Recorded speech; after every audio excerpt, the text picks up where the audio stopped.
Endelea kufuatilia Gift Online TV kupata taarifa za kimichezo, za kiburudani, lakini pia za kijamii. Na siku hii ya leo tutajikita kuzungumzia taarifa za kimichezo. Hali imeanza kuwa ya wasiwasi ndani ya kikosi cha Yanga, huku timu hiyo ikionekana kuporomoka taratibu kutokana na kuongezeka kwa idadi ya majeruhi. Wakati Yanga wakipambana kurejesha uimara wao, wapinzani wao wakubwa Simba wameanza kupandisha presha kwa kasi ya ushindani, jambo linaloongeza uzito katika mbio za ubingwa wa ligi kuu Tanzania bara. Katika siku za hivi karibuni, Yanga imelazimika kuingiwa kwenye michezo kadha ikiwa na mapungufu makubwa ya baadhi ya nyota wake muhimu. Hali hiyo imeibua maswali kuhusu uimara wa kikosi hicho katika kipindi hiki muhimu cha msimu, hasa kuzingatia ushindani mkali kutoka kwa timu pinzani. Uongozi wa klabu hiyo umeweka wazi hali ya majeruhi kupitia taarifa ya jopo la madaktari kubainisha kuwa jumla wachezaji 4 wanapitia changamoto za kiafya.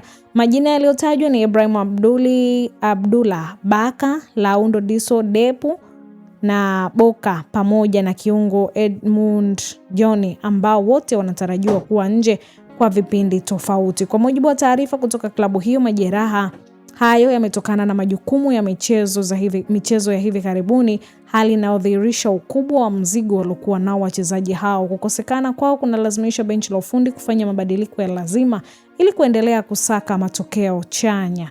Kwa upande wa Deb na Boka, wanatarajiwa kukaa nje kwa muda wa wiki 2 kutokana na majeraha ya msimu wa misuli ya paja na enka mtawaliwa, hali inayoongeza presha katika safu ya ulinzi na ushambuliaji, huku benchi la ufundi likihitaji mbadala wa haraka ili kuzuia pengo hilo kuathiri matokeo ya timu. Kwa ujumla, Yanga wanakabiliwa na kipindi kigumu kinachohitaji umakini mkubwa na benchi la ufundi na wachezaji waliobaki wakati wao wakihangaikia kuziba mapengo. Simba wanaendelea kupandisha presha kileleni mwa msimamo, hali inaweza kubadilisha kabisa mwelekeo wa mbio za ubingwa kama Yanga watarejea haraka kwenye ubora wao. Hii ni Gift Online TV.